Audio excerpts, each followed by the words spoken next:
should use spring water. Tap water is just too hard. It's bad for his liver. Carrots, yes, he likes them organic, and he prefers that the ends be cut off. Well, I guess I just prefer it that way. I don't think he cares one way or the other. Cabbage, yes, you have to give him cabbage, some source of vitamin C. Cabbage has a lot of it. He needs it every day. You know, they don't make their own vitamin C, and if they don't get it, they get, I don't know, scurvy, whatever it is humans get when they don't have vitamin C. There's only a few animals that don't make their own vitamin C. Us and them. Oh, I'm sorry. I didn't even thank you for answering my Craigslist ad. Roughage. Yeah, he has to have roughage every day. It should be Timothy hay. Don't give him alfalfa. It's got too much calcium in it. Gives him bladder stones.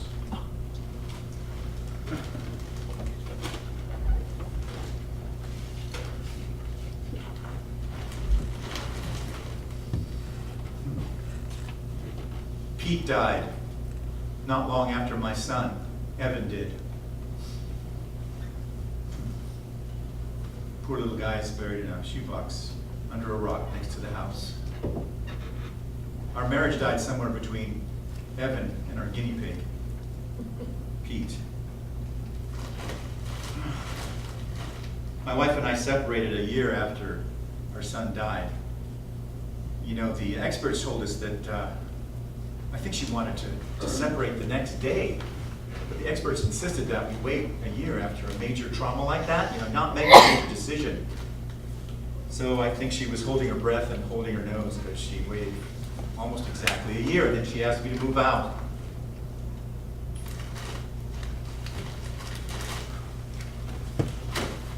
So I moved into this little basement apartment, little studio in the neighbor's basement. And we still had our 12-year-old daughter, Lena, so we shared custody. We did it equally.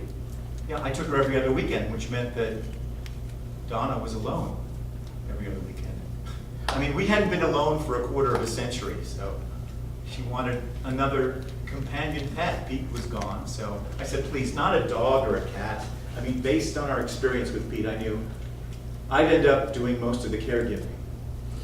So, another guinea pig.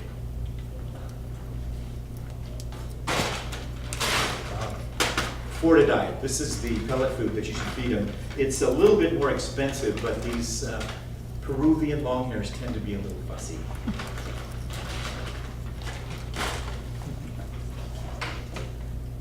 Look at this guy.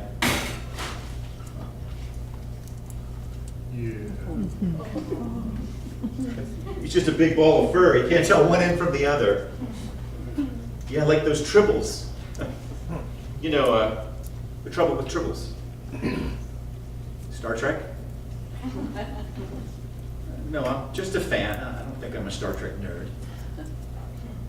You know, when we first got him, he had this tuft of hair growing out of the front of his forehead.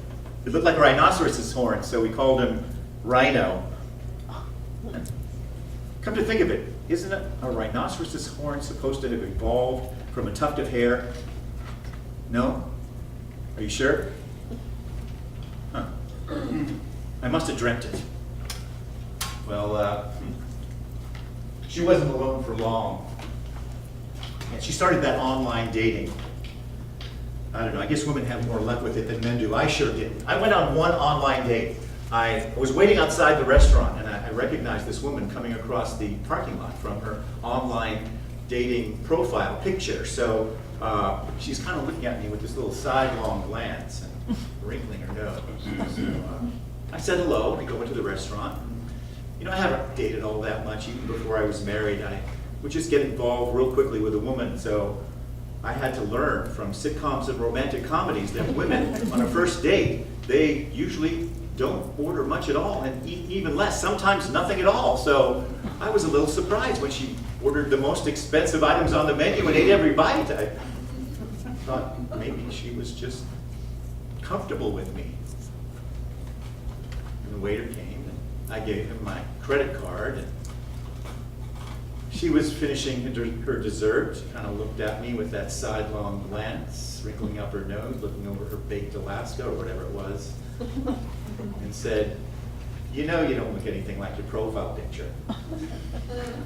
And I gathered from the way she said it, she didn't think I looked better, so she gave me a few pointers about how to improve my online dating profile, make it more honest. I guess she was a real expert, so we leave the restaurant, and she walks away, says goodbye, leaving me just standing there with my mouth open. Never again. I don't know how people do it. I don't just mean online dating. I mean separation, divorce, ending decades-long relationships.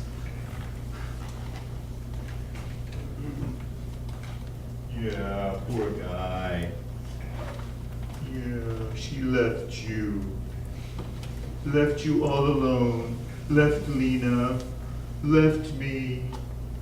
Left the whole state. Yeah, she moved out of the state. And I got to move back into the house. And guess who I inherited? Yes, you. And I wasn't the one who wanted a pet. No, I wasn't. No. Oh, yeah, they like to be talked to. Yeah, sort of like plants. Did you ever watch that TV show, Intervention, from A&E? It's a reality show about addicts. I was watching one episode, and there was this one guy in the episode. His name was Bob, I think. And he was the boyfriend of the mother of the addict that was going through the intervention. And this poor guy, Bob, he kept being neglected by this doting, codependent mother that was his girlfriend. And one time too many, he was neglected. So there he was, standing in his kitchen with the reality TV cameras facing right at him. And he looks in the camera and he says, "You know, I'm old enough. If I'm going to be lonely, I just as soon do it by myself." Right. You and me both, Bob. Donna said she had to leave because of the spraying for the light brown apple moth. It wasn't that, it would have been something else. Cell phone towers, chemtrail jets, smart meters, formaldehyde outgassing, new car syndrome. I think she just wanted to get away from herself. Sorry again. But you're going to have to deal with yourself. Why can't you do it where you are, with the person you're with? She wanted to get away from her grief. I was grieving the death of my marriage when I should have been grieving the death of my son. I lost my son. You think I wanted to lose my wife too?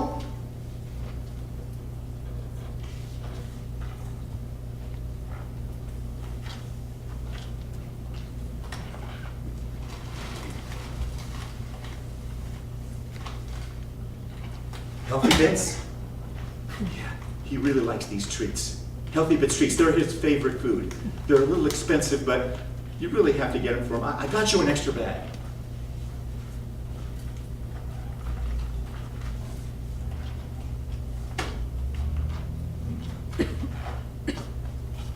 Yeah. Poor baby. Everybody kept telling me I should just get rid of you. You're too much of a reminder.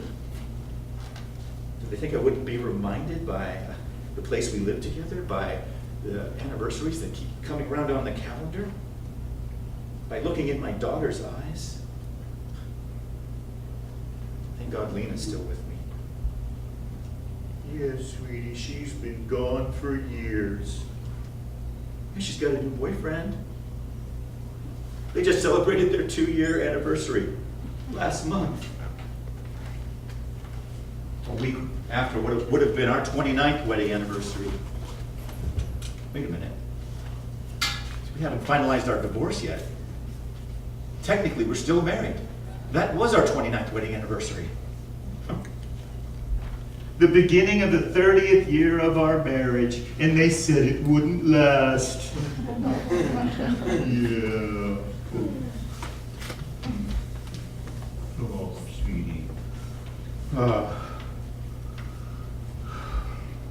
You know, last year I had a major birthday, and she just surprised the heck out of me by sending me a gift certificate to Amazon.com. It just touched me so much. I mean, that was the most positive exchange we had in years. It just got me started. I found myself when I was in bookstore, like my favorite bookstore logos, I'd see a display of books about the beats, the beat writers, the beat poets, and it would remind me of the first present I ever got her when we first started dating. Scratching the Beat Surface by Michael McClure, first edition, 1982. I wrote some romantic thing in the flyleaf. So I found myself buying all these books. I don't know what I was going to do with them. And then I was at a video store, and there was a bin of on-sale videos. Right on top was a DVD of the first season of 30-something. That was a series that we used to watch together when we first got married, when Evan was asleep in his crib. And I'd buy this DVD, and I'd imagine that we'd be together on the bed, again, watching the show. Pretty soon I was buying all these presents, and I had this big pile of books, CDs, movies, all these things that I know she would like, that would mean something to her. I didn't send them at first. My daughter did. She would take one for birthday or holiday and send them to her mother. I knew that she would know who picked out those presents. I would be the only one that knew what the significance of those things were to her, to us. So, then she sent me, for the holidays, a CD. I hadn't heard of this artist at all. It was Adele, 21. So I knew this had to be some kind of a message back to me. So I looked at all the titles of all the songs. Want to Know Me, Someone Like You, Love Song, However Far Away, I Will Always Love You, However Long I Stay, I Will Always Love You, Whatever Words I Say, I Will Always Love You, I Will Always Love You. I looked up every other lyric on that CD. I didn't even unwrap it. And I realized what she was trying to tell me. So I needed to answer her back, of course. So I started to put together a YouTube playlist of every longing country heartbreak song ever published since 1950. 30 different songs. And I sent it to her.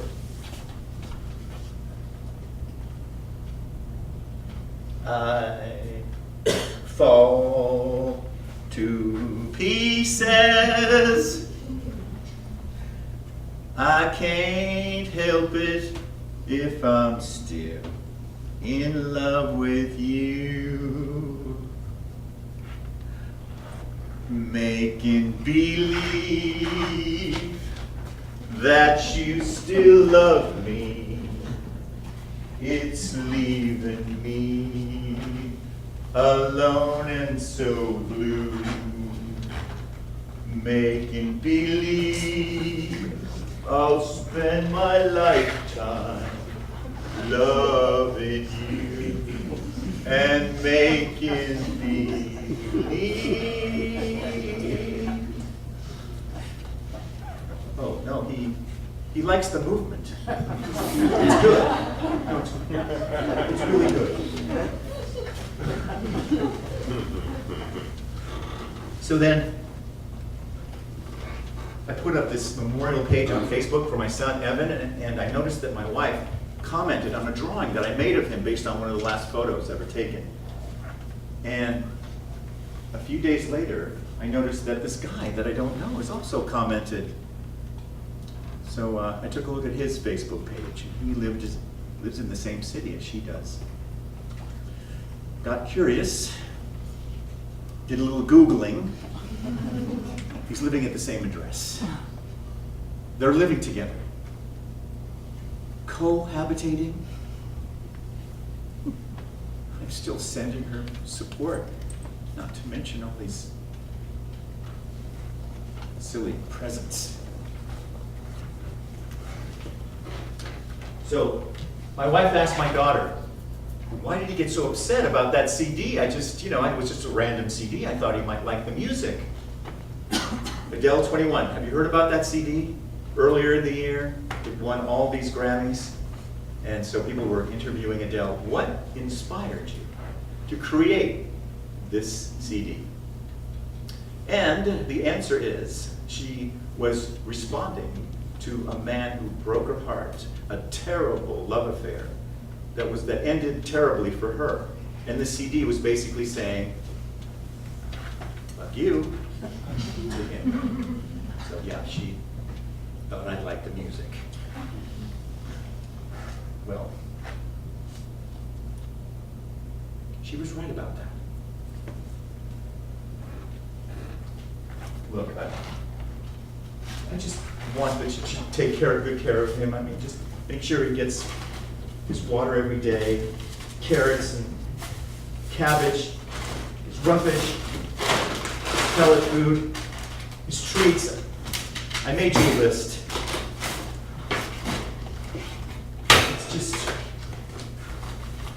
It's just too much of a reminder. It's too painful.